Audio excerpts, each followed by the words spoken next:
როდესაც ზღვის მონსტრებზე ვფიქრობთ, ჩვეულებრივ წარმოგვიდგება ლეგენდებიდან ცნობილი ფანტასტიკური არსებები. შემზარავი ქმილებები, რომლებიც მეზღვაურებს კბილებით, ბრჭყალებითა და საცეცებით ესხმოდნენ თავს. თუმცა, თუ დროში საკმარისად შორს დაუბრუნდებით, აღმოაჩენთ, რომ რეალურად არსებობდნენ ზღვის მტაცებლები, რომლებიც ბევრ ასპექტში ნამდვილ ზღვის მონსტრებს წარმოადგენდნენ. იურული პერიოდი გამოირჩეოდა სასიკვდილო პლიოზავრებით, ცარცული, გველისმაგვარი მოზაზავრებით, ხოლო ტრიასული გიგანტური იქთიოზავრებით. მეზოზოურ ერაში ეს დაუნდობელი მტაცებლები აკონტროლებდნენ დედამიწის ოკეანეებს და ნებისმიერი მარილიანი წყლის აუზს უკიდურესად საშიშ ადგილად აქცევდნენ. მაგრამ საინტერესოა, რომ თკდილწყოვანი გარემოც ყოველთვის უსაფრთხო არ ყოფილა. მიუხედავად იმისა, რომ ეს მტაცებლები ჩვეულებრივ ზღვებს ბატონობდნენ, ერთ-ერთი მათგანი დროდადრო თკბილწყლიან გარემოში იჭრებოდა და იქ უმაღლესი მტაცებლის სტატუსს იკავებდა. შედეგად მშვიდი მდინარეები სასიკვდილო სანადირო ტერიტორიებად იქცეოდა.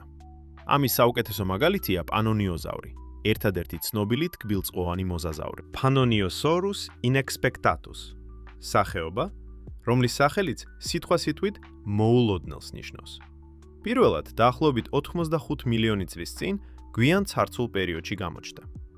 მისი ნაშთები აღმოჩენილია დასავლეთ უნგრეთის თკბილწყლიან დანალექებში, რამაც პალეონტოლოგები გააოცა, რადგან მოზაზავრები მანამდე მხოლოდ ზღვის ცხოველებად მიიჩნეოდნენ. თუმცა შემდგომმა კვლევებმა აჩვენა, რომ ეს სახეობა ცხოვრების მთელ ციკლს წყალში ატარებდა და იქ მხოლოდ დროებით არ შედიოდა. Pannoniozavri საშუალო ზომის მოზაზავრი იყო, რომლის სიგრძე აღწევდა დაახლოებით 6 მეტრს, ხოლო წონა დაახლოებით 550 კილოგრამს. ეს მას უფრო დიდს ხდიდა, ვიდრე ოდესმე დოკუმენტირებული ყველაზე დიდი ამერიკული ალიგატორი და ზოგიერთ იმ დინოზავრზეც კი, რომლებიც იმავე რეგიონში ცხოვრობდნენ. მას ჰქონდა გაფრთხილებული, ნიანგის მსგავსი თავის ქალა, რომელიც იდეალურად იყო მორგებული არაღრმა წყლებში ჩასაფრებული ნადირობისთვის. ხოლო კონუსური, მოხრილი კბილები განკუთვნილი იყო მსხვერპლის ჩაჭერისა და გახვედისთვის. მისი კიდურები, დიდი ალბათობით, უფრო პრიმიტიული იყო ვიდრე სხვა მოზაზავრებისა და შესაძლოა საერთოდ არ ქონოდა ნიჩბის მაგვარი ფორმა. ამის ნაცვლად, პანონიოზავრი სავარაუდოდ იყენებდა ძლიერ ბიძგებს მდინარის ფსკერიდან, რათა მოულოდნელად დასხმოდა თავს მსხვერპლს. მისი წარმატებული საცხოვრებელი გარემოს გამო, პანონიოზავრს ჰქონდა მრავალფეროვანი დიეტა. ის იკვებებოდა თევზებით, ბაყაყებით, ხვლიკებით, ფრინველებით და შესაძლოა პატარა არამფრინავი დინოზავრებითაც. ყველა ნიშნით, ეს არსება იყო ნამდვილი მდინარის მონსტრი. მიუხედავად პანონიოზავრის დომინანტობისა, მოზაზავრები არ იყვნენ ყველაზე წარმატებული ზღვის ქვეწარმავლები, რომლებმაც თკბილწყლიან გარემოებში შეაღწიეს. ეს სტატუსი ეკუთვნით პლეზიოზავრებს, წყლის ქვეწარმავლების ჯგუფს, გრძელი კისრებითა და ნიჩბის მაგვარი კიდურებით. ეს არსებები, რომლებიც ხშირად გვხვდება მითებსა და ლეგენდებში, დროდადრო მტკნარ წყლიან ეკოსისტემებში აღწევდნენ, სადაც რეალურ მდინარის მონსტრებად იქცეოდნენ. ერთ-ერთი საუკეთესო მაგალითი მოდის მაროკოს კემკემის გეოლოგიური ფორმაციიდან. კემკემის პლეზიოზავრი ცხოვრობდა დღევანდელი მაროკოს ტერიტორიაზე, ცარცული პერიოდის ადრეულ გვიან ეტაპზე. მიუხედავად იმისა, რომ აღმოჩენილი ნაშთები ზედმეტად ფრაგმენტული იყო ახალი სახეობის ზუსტად დასადგენად, სპეციალისტებმა დაადგინეს, რომ იგი ეკუთვნოდა ლეპტოკლედიდეის ოჯახს, რომელიც შედარებით მცირე ზომის პლეზიოზავრებს აერთიანებს.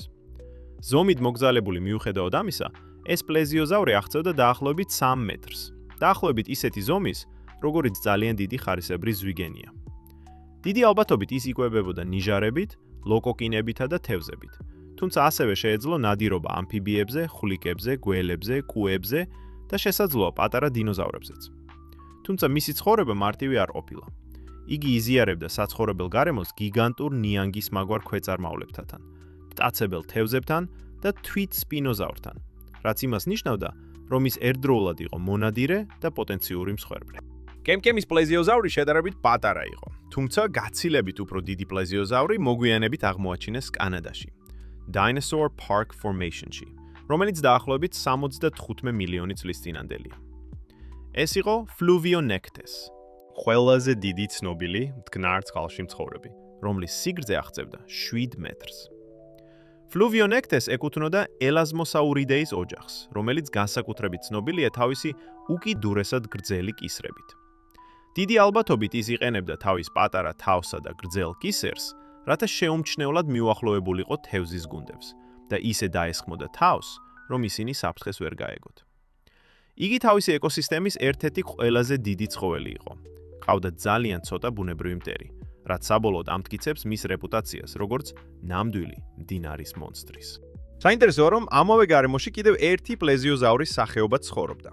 თუმცა აღმოჩენილი ძვლები საკმარისი არ არის მისი ზუსტი სახეობრივი იდენტიფიკაციისთვის. ცნობილია მხოლოდ ის, რომ იგი ეკუთვნოდა პოლიკოთილიდეის ოჯახს, რომლის წარმომადგენლებს მოკლე კისრები და დიდი წაგრძელებული თავები ჰქონდათ. მიუხედავად იმისა, რომ გარეგნულად ისინი პლიოზავრებს გავდნენ, სინამდვილეში მათ არ მიეკუთვნებოდნენ. პლიოზავრები კი ისტორიაში ცნობილ ყველაზე მომაკვდინებელ საზღვაო ქვეწარმავლებს შორის ითვლებიან.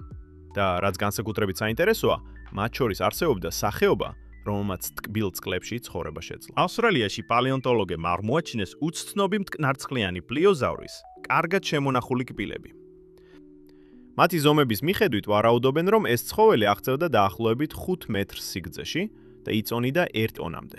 მცირე ზომის პლეზიოზავრებისგან განსხვავებით, ეს არსება იყო ძალიან ძლიერი მტაცებელი, რომელიც დიდი ალბათობით ნადირობდა გიგანტურ თევზებზე, ნიანგებზე და შესაძლოა პატარა დინოზავრებზეც, რომლებიც წყლის ნაპირს ზედმეტად მიუახლოვდებოდნენ. ამავე გარემოში ცხოვრობდა კიდევ ერთი თბილწყლიანი პლეზიოზავრი, თუმცა ის სავარაუდოდ საკვები ჯაჭვის გაცილებით ქვედა საფეხურზე იდგა. პლეზიოზავრები და მოსაზავრები თბილ წყლებში შესანიშნავად ადაპტირდნენ, მაშინ როცა იქთიოზავრებმა ეს ვერ შეძლეს. ზოგი მკვლევარი მიიჩნევს, რომ პლეზიოზავრები მდინარეებში იმდენად წარმატებულები იყვნენ, რომ ყოველგვარ იქთიოზავრს, რომელიც მტკნარ წყლებში დამკვიდრებას ცდილობდა, კონკურენციაში სძლევდნენ. თუ ეს მართალია, მაშინ ეს ნათლად აჩვენებს პლეზიოზავრების გასაოცარ მოქნილობასა და ევოლუციურ წარმატებას, როგორც მდინარის ეკოსისტემების უმაღლესი მტაცებლების.